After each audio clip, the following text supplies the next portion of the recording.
Romance. আজ আমি একটা নতুন রহস্যের মুখোমুখি হলাম। আমার নিজের মতো দেখতে একটাকে দেখলাম আয়নার ভিতরে। আমি ভাবলাম এটা কি আরেকটা ভূত ভাইজান নাকি আমার ছায়া। সে আমার মতোই হাঁটছে, আমার মতোই তাকাচ্ছে, কিন্তু আমার গন্ধ তো নেই।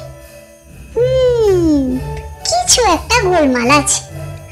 আমি ভূতু ভাইজান, আমাকে ভয় দেখাতে এসেছে কে? সকাল সকাল হঠাৎ আমি গিয়ে দেখি দরজার পাশে দাঁড়িয়ে কেউ আমার দিকে তাকিয়ে আছে। আমি থেমে গেলাম, তারাও থেমে গেল। আমি পা তুললাম, আমি লাফ দিলাম, সেও দিল। আমি ভাবলাম এই তো প্রতিপক্ষ। আমি আর দেরি করিনি, ঠিক করলাম এই ছায়া বিড়ালটাকে একবার দেখিয়ে দিই কে রাজা।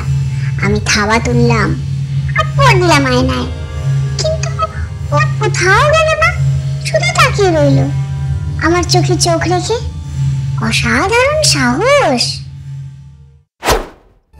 তখনই বুঝলাম এটা সাধারণ কিছু নয়। আমি কি ভূতের দেশে আছি?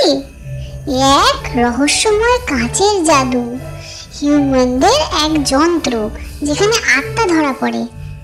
মানে আমি নিজেই ফেসে গেছি। সব শেষে হিউম্যান এলো, বলল, জোজো এটা আয়না রে, তুই নিজেকেই দেখছিস। আমি ভেতরে ভেতরে বললাম, তাহলে আমি নিজের প্রতিপক্ষ, আমি নিজের আমার ভয়, আমি নিজেই আমার ছায়া, আমি নিজেই ভূতু ভাইজান। হিউম্যানদের এক কথায় বলি, যদি তোমার বিড়াল আয়নার দিকে অদ্ভুত আচরণ করে, ভয় পায় বা আক্রমণ করে, তাহলে বুঝবে সে এখনো নিজেকে চিনতে শিখেনি। এটা সাধারণ ব্যাপার, সময়ের সাথে সব বিড়ালই আয়নার রহস্য বুঝে ফেলে। আজ আমি আয়নার এক অদ্ভুত অভিজ্ঞতার মুখোমুখি হলাম, কিন্তু মনে রেখো আমি রাজা জোজো। আমি ভয় পাই না, ভয় আমাকে পায়। আর যদি কেউ আয়নার ভেতরে থেকে বেরিয়ে আসে, তাহলে সে আমার রুমমেট হতে পারে না। আমি একা থাকতেই পছন্দ করি। তোমাদের বিড়ালও কি আয়না দেখে চমকে ওঠে? কমেন্ট করে জানাও তোমার কাহিনী।